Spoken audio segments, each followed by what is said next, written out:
Bonjour à toutes et à tous, nous nous retrouvons pour une nouvelle capsule comics, ce format dans lequel nous faisons des reviews rapides des sorties librairies de comics en France.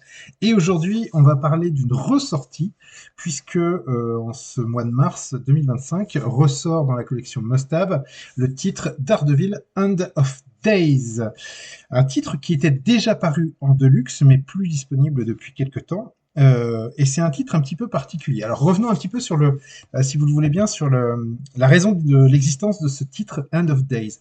Tout commence bien des années plus tôt, dans les années 2000.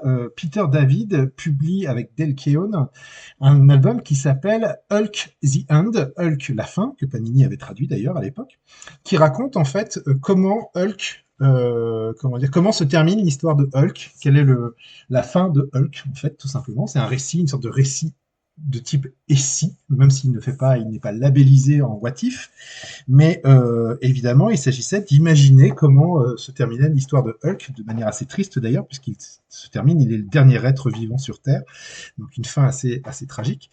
Et ce récit a connu un gros succès auprès des lecteurs, et donc Marvel s'est dit, bah tiens, peut-être qu'on tient là un filon, et pourquoi ne pas imaginer la fin de certains super-héros de l'univers Marvel.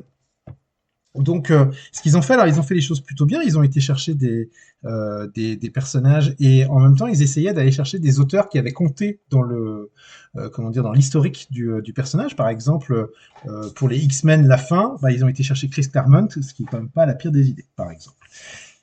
Et donc arrive Daredevil End of Days, qui s'inscrit en fait dans ce principe d'imaginer la fin d'un personnage, la dernière aventure d'un personnage. Alors, ils ont été chercher, on va dire, vraiment des auteurs de qualité et des auteurs importants pour cette histoire, puisque au scénario, on va retrouver Brian Michael Bendis et David Mack.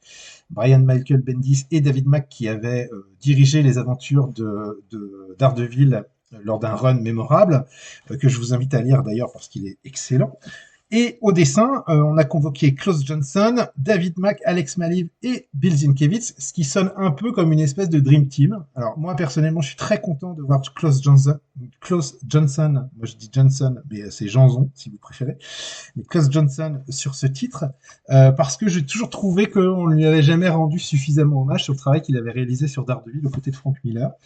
Sur pas mal de planches en fait de Frank Miller, c'est lui aussi qui œuvre graphiquement sur le dessin, la composition, etc., etc. Et je trouve ça assez chouette que sur ce titre, on fasse appel à lui pour dessiner les principales planches de cette histoire. Voilà un petit peu pour un tour d'horizon de ce titre. Maintenant, de quoi ça parle, la mort de Daredevil? En fait, je l'ai un petit peu expliqué. Et puis, vous avez, je pense, compris le principe. L'histoire démarre par un énième combat entre Daredevil et Bullseye, le tireur. Énième combat dans Hell's Kitchen, sauf que cette fois-ci, rien ne se passe tout à fait comme on pouvait l'imaginer, puisque Bullseye va littéralement massacrer Matt Murdock, à tel point d'ailleurs qu'il lui enfonce son lasso-canne sa matraque dans le crâne, créant ainsi un émoi assez important dans la communauté super-héroïque, mais pas que, puisque tout simplement J. Jonah Jameson du quotidien, du Daily Bugle, va demander à Ben Ulrich d'enquêter, alors pas forcément d'enquêter, mais d'écrire un article sur la mort de Daredevil, et voilà Ben Ulrich. Alors Ben Ulrich, il n'a pas tellement envie de se lancer au début dans cette histoire, parce que Ben Ulrich, il connaît très bien Daredevil, il connaît même son identité secrète, il sait bien que c'est Matt Murdock. Et donc au début, ça l'intéresse pas tellement, et puis finalement, il va se prendre au jeu de chercher des renseignements parce qu'il y a un mystère autour de la mort de Matt Murdock. Juste avant qu'il ne décède, face au tireur, il a prononcé le mot Mapon et personne ne semble savoir ce que signifie ce mot et pourquoi Matt Murdock a prononcé ce mot comme étant cette dernière parole. Donc Ben Ulrich, ça le titille un tout petit peu. Il faut dire aussi que c'est un journaliste particulièrement perspicace. Et donc Ben Ulrich va commencer à aller voir en fait les gens qui ont eu un rôle important dans la vie de Matt Murdock et essayer de comprendre pourquoi ces derniers mots ont été Mapon et en quelque sorte essayer de comprendre qui était réellement Matt Murdock. Alors cette histoire, donc elle est intéressante parce qu'elle permet à travers cette idée d'enquête pour écrire un article, de faire en fait le tour de tout le Daredevil verse entre guillemets, de tout l'environnement habituel de Daredevil, et c'est ce que nous proposent Brian Michael Bendis et David Mack. Grosso modo, dans chaque épisode, eh bien, Ben Ulrich va aller interroger des gens pour avoir des informations, leur demander s'ils savent ce que Mapone peut bien vouloir dire.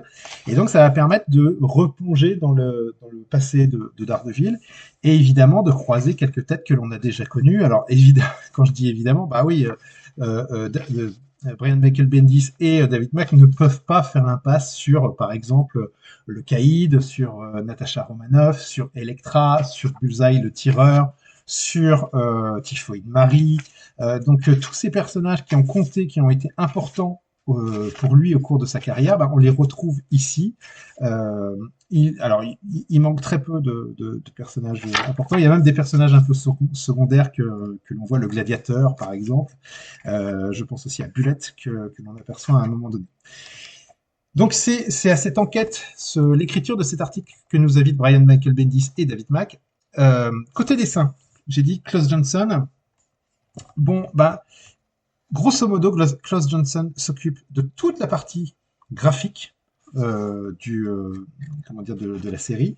Il laisse quelques pages à Bill Sienkiewicz et à David Mack, le temps de quelques pages flashback un peu particulières. Alors ça permet en fait à chaque dessinateur bah, de rappeler certains moments bien précis. Par exemple, quand c'est Echo qui est un peu mis sur le devant de la scène, bah, David Mack prend la main et on retrouve le style de David Mack. À un moment donné, c'est le Caïd qui est sur lequel on fait un focus, et ben on va retrouver le Caïd façon David Mack dans l'album War and Love, Guerre et Amour. Quand bien même d'ailleurs, ça soit pas forcément tout à fait raccord avec la vision du Caïd de Klaus Johnson, je trouve ça assez intéressant. Bill Sienkiewicz, il dessine le Caïd comme il a l'habitude de le dessiner, c'est-à-dire sous la forme d'une espèce de monstre comme ça au corps énorme.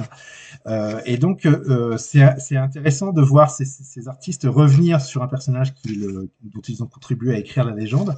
Et l'exercice est particulièrement réussi. Et donc, en chef d'orchestre, eh bien, c'est Klaus Johnson qui orchestre le tout avec de très, très jolies planches. On est dans une ambiance très poisseuse, très roman noir. Voilà, c'est cracra, c'est le dessin, on sent bien qu'on n'est pas dans un récit super héroïque, on est vraiment bien dans une enquête type noire, et ça fonctionne très très bien. Il y a quelques petits défauts. Alors, le premier défaut, je trouve, c'est que il y a une espèce de répétition, c'est-à-dire de répétitivité, je ne sais même pas si le mot existe en France, mais vous voyez ce que je veux dire, c'est que c'est un peu toujours la même mécanique. C'est-à-dire Ben Ulrich va voir quelqu'un, lui pose des questions, le quelqu'un bah, soit lui dit non, j'ai pas envie d'en parler, soit je sais rien, soit il va lui donner des renseignements, et puis du coup Ben Ulrich il va aller voir quelqu'un d'autre, etc., etc. Et donc parfois, par moment, quand on lit les 8 épisodes d'affilée comme je l'ai fait, il y a un petit côté un peu répétitif dans cette manière de faire. Autre élément un peu répétitif, c'est qu'il y a certains effets qui sont un petit peu faciles. Alors, je chipote, hein, c'est une super histoire. Franchement, enfin, ça se lit très très bien, il n'y a aucun problème. Brian Michael Bendis, il réussit bien son coup. Donc là, du coup, j'ai l'air d'insister sur les points négatifs, mais en réalité, c'est parce qu'il y a pas grand-chose à dire de mauvais sur cette histoire. Mais il y a quelque chose, par exemple, que j'ai trouvé un peu facile, c'est que de temps en temps, Ben Urich, il croise un personnage, et puis il regarde un peu les photos qu'il peut y avoir chez ce personnage. Ah, et puis tiens, un gamin avec des cheveux roux.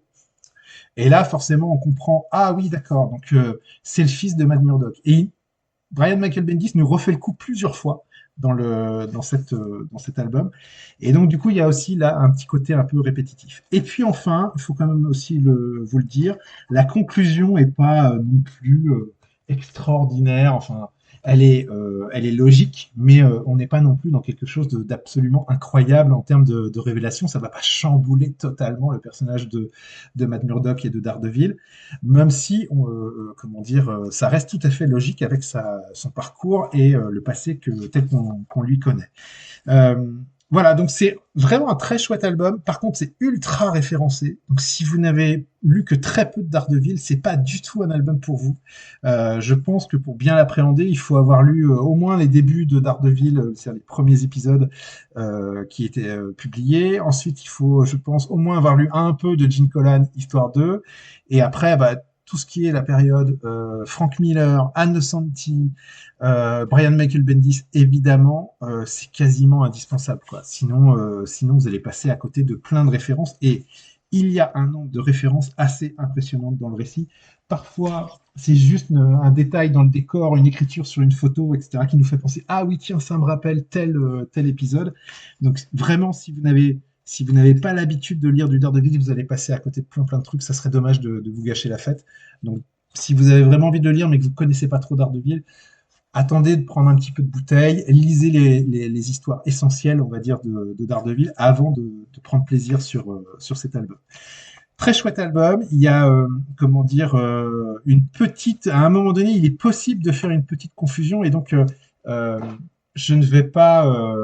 Je vais faire très attention. À partir de ce moment-ci, je vais vraiment un peu parler spoiler. Donc, si vous avez vraiment envie de vous garder le secret du sens Mapon, etc., etc., vous pouvez arrêter l'écoute de ce podcast. Euh, voilà, à partir de maintenant, je vais parler de certaines choses qui sont un petit peu secrètes dans cet album. Il y a dans cet album, David Mack, en fait, Brian Michael Bendis et David Mack écrivent en fait la conclusion de l'arc qu'ils avaient écrit ensemble sur Daredevil, où vous aviez un petit garçon, un certain Timmy, qui apparaissait et qui était en quelque sorte, à la fin de cet arc, adopté par la famille Ulrich.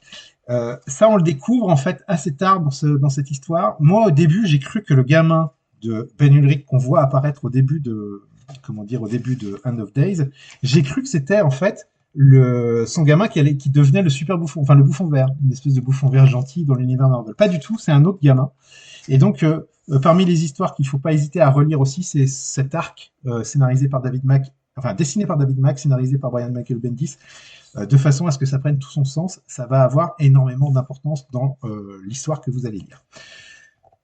Voilà, c'est, je trouve, une très très bonne histoire pour les amateurs de Daredevil. N'hésitez pas, si vous aimez les histoires rugueuses, les récits noirs, si vous adorez Daredevil, c'est tout à fait dans la veine habituelle du personnage et vous pouvez foncer sans aucun problème. Voilà, je vous souhaite une très bonne lecture. Lisez des comics, partagez des comics, n'hésitez pas à partager le plaisir que vous avez écouté ce podcast. Vous mettez des pouces, vous mettez ce que vous voulez, pourquoi pas, de vous en parler à des amis, n'hésitez pas. Très bonne journée à tous les copains, salut!